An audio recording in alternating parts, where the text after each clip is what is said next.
آج کا موضوع ہے توحید باری تعالی سے کیا مراد ہے۔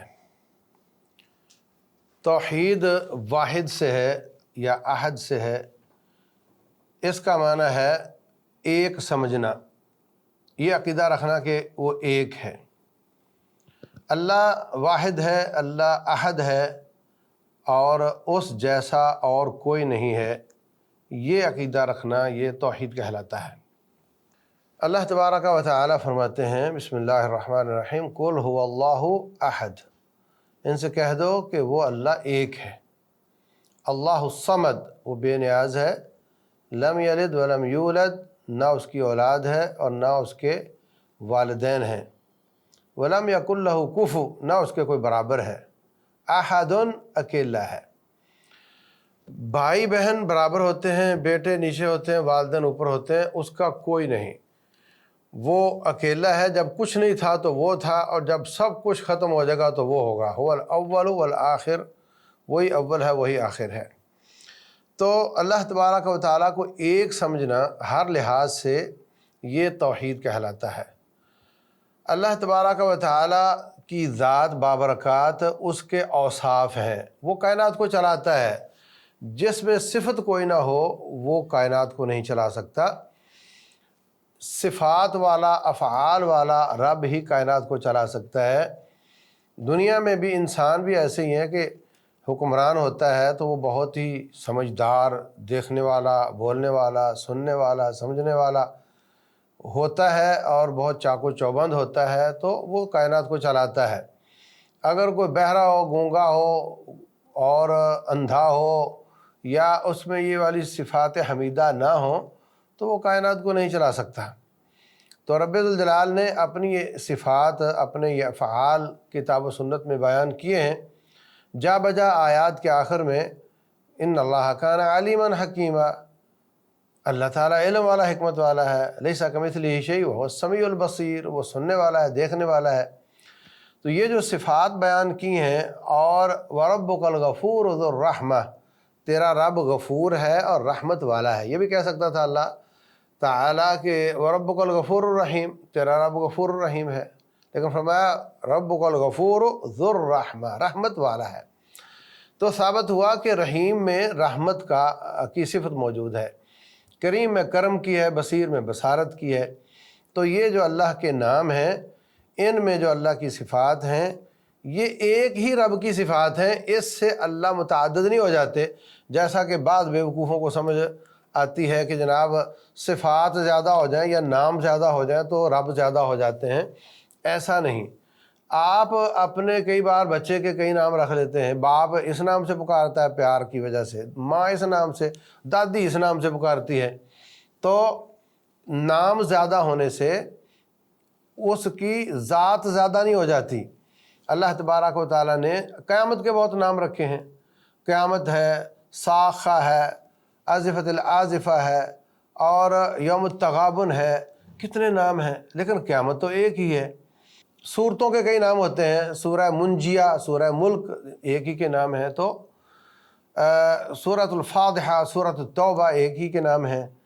تو نام زیادہ ہونے سے اور اوصاف زیادہ ہونے سے ذات متعدد نہیں ہو جاتی۔ اس لیے بعض لوگوں نے یہ سمجھا کہ توحید کا معنی یہ ہے کہ نعوذ باللہ رب الجلال کی صفات کا انکار کیا جائے، ایک ہی صفت مانی جائے، یہ توحید نہیں۔ بعض نے توحید کا معنی یہ سمجھا کہ اللہ جو ہے نا وہ رب ہے اور اس کے سوا کوئی رب نہیں۔ اور کسی نے توحید کا معنی یہ سمجھا کہ اللہ کے سوا اللہ موجود ہے اور اللہ کے سوا کوئی موجود نہیں۔ اس سے پھر وہ وحدت الوجود اور وحدت الشہود کے معنی نکالے کہ جو کائنات میں نظر آ رہا ہے یہ سب اللہ ہی ہے، نعوذ باللہ، اور اسی کی وہ کوئی اس کو پرتو بولتا ہے، کوئی اس کی روشنی بولتا ہے، کچھ مختلف تشبیہات دیتے ہیں۔ اللہ فرماتے ہیں لیس کمثلہ شیء، اس جیسا کوئی نہیں، اس کی کوئی مثال نہیں، وہو السمیع البصیر۔ تو توحید کا معنی یہ کرنا کہ اس کے سوا وہ موجود ہے تو اور کوئی موجود نہیں، وہ اکیلا ہی موجود ہے، یہ وحدت الوجود یعنی وجود کا واحد ہونا، یہ معنی غلط ہے۔ کسی نے کہا اس کی صفات کا انکار کرو تو یہ معنی توحید کا ہے، نعوذ باللہ یہ بھی معنی غلط ہے۔ اللہ کی صفات قرآن حکیم میں موجود ہیں اور ان کا اقرار اس سے ذات کا تعدد لازم نہیں آتا۔ تو جو صحیح معنی ہے توحید کا وہ یہ ہے کہ رب ذوالجلال والاکرام واحد ہے اپنی ذات میں اور واحد ہے اپنی صفات میں، اس جیسی صفات اور افعال بھی کسی کے نہیں اور اس جیسی ذات بھی کوئی اور نہیں، اس کے برابر کوئی نہیں۔ ساری کائنات کے مخلوقات میں افضل ترین ذات کا نام محمد رسول اللہ ہے صلی اللہ علیہ وسلم، اور وہ بھی رب کے برابر نہیں۔ اگر ہم اپنے مقام سے اپنے نبی محمد صلی اللہ علیہ وسلم کی طرف دیکھتے ہیں تو اتنا بلند مقام ہے کہ ان جیسا کائنات میں کوئی بھی نہیں ہے۔ ہم تو ان کے قدموں جیسے بھی نہیں ہیں، جیسے کہتے ہیں قدموں کی خاک جیسے بھی نہیں ہے، لیکن جب ان کے مقام سے ان کے رب کو دیکھا جائے تو اتنا فرق نظر آتا ہے جتنا کسی خالق اور مخلوق میں فرق ہوتا ہے۔ اللہ خالق ہے اور نبی صلی اللہ علیہ وسلم مخلوق ہے، ان کو اللہ نے پیدا کیا ہے، ان کی خوبیوں کو بھی اللہ نے ہی پیدا کیا ہے، ان کی ذات کو بھی اللہ ہی نے پیدا کیا ہے۔ اس لیے فرمایا الحمدللہ رب العالمین، تمام تعریفوں کا رب ہی حقدار بنتا ہے۔ تو جب ساری کائنات کی افضل ترین ذات محمد رسول اللہ صلی اللہ علیہ وسلم اللہ جیسے نہیں ہیں، اللہ کے برابر نہیں ہیں، اللہ کے شریک نہیں ہیں، تو پھر باقی تو سب ان سے نیچے ہیں۔ ان میں کون ہو سکتا ہے جو اللہ کے شریک ہو یا اللہ کے برابر ہو؟ جیسے عبد القادر جیلانی رحمہ اللہ بہت نیک ہیں، پاک ہیں، اللہ ان کو کروڑوں رحمتیں دے اور درجات کو بلند کرے، لیکن وہ نبی صلی اللہ علیہ وسلم کے بعد، صحابہ اکرام کے بعد، تابعین کے بعد کے آدمی ہیں، ان کا مقام ان کے بعد ہے، وہ رب کے شریک نہیں ہو سکتے۔ علی بن ابی طالب رضی اللہ عنہ ارضاہ امیر المومنین ہیں، جنتی ہیں، داماد مصطفیٰ ہیں صلی اللہ علیہ وسلم، سچے اور خلیفہ مسلمین ہیں، اور ان کے فضائل میں کوئی شک کی بات نہیں ہے، لیکن وہ نبی صلی اللہ علیہ وسلم سے ان کا مقام نیچے ہے۔ تو جب نبی صلی اللہ علیہ وسلم اللہ تبارک و تعالیٰ کی شریک نہیں، تو ان کے بعد آنے والا کوئی بھی یا ان سے پہلے کوئی نبی بھی وہ رب کا شریک نہیں ہو سکتا، کیونکہ ہمارا عقیدہ ہے کہ ساری کائنات میں افضل ترین ذات کا نام محمد ہے صلی اللہ علیہ وسلم۔ لہذا اللہ احد، اللہ ایک ہے، اس جیسا کوئی نہیں ہے، اس جیسا نہ صفات میں کوئی ہے، نہ کمالات میں، نہ افعال میں۔ مثلا اللہ تبارک و تعالی ہمارے بارے میں فرماتے ہیں کہ انا خلقنا الانسان من نطفۃ امشاج نبتلیہ فجعلناہ سمیعا بصیرا، ہم نے انسان کو ملے جلے پانی سے پیدا کیا ہے اور اس کو ہم نے بہت سننے والا، بہت دیکھنے والا بنایا۔ اور رب ذوالجلال اپنے بارے میں فرماتے ہیں لیس کمثلہ شیء وہو السمیع البصیر، اللہ نے اپنے آپ کو بھی سمیع البصیر کہا ہے اور بندے کو بھی سمیع البصیر کہا ہے، مگر میری سماعت اور بصارت میرے لائق، تیری تیرے لائق، اور رب ذوالجلال کی رب ذوالجلال کے لائق۔ ہماری صفات رب کے اوصاف کے قریب بھی نہیں ہو سکتی۔ اسی طرح اللہ تبارک و تعالی نے سورہ یوسف میں مصر کے بادشاہ کو العزیز کہا ہے، یا ایھا العزیز۔ یوسف علیہ السلام بن گئے تو ان کو بھی العزیز کہا گیا، اس سے پہلے بادشاہ تھا اس کو بھی العزیز کہا گیا، اور رب ذوالجلال بھی العزیز ہے۔ العزیز کا معنی عزت والا، تو ان دنیا کے بادشاہوں کی عزت ان کے لائق، اور جو بادشاہوں کا بادشاہ ہے اس کی عزت اس کے لائق، برابر نہیں ہو سکتا، اللہ کے برابر کوئی نہیں ہے۔ اللہ تبارک و تعالی رؤوف الرحیم ہے، اور اپنے نبی کو اللہ تبارک و تعالی نے فرمایا بالمؤمنین رؤوف الرحیم، تو ان کی رافت اور رحمت ان کے لائق، اور جو رب ذوالجلال کی رحمت ہے وہ رب کے لائق۔ اللہ تبارک و تعالیٰ نے وحی کر کے نبی کو علم دیا صلی اللہ علیہ وسلم۔ وحی کوئی پکڑی جانے والی چیز نہیں ہے، کوئی کھانے والی چیز نہیں ہے، وہ علم ہے۔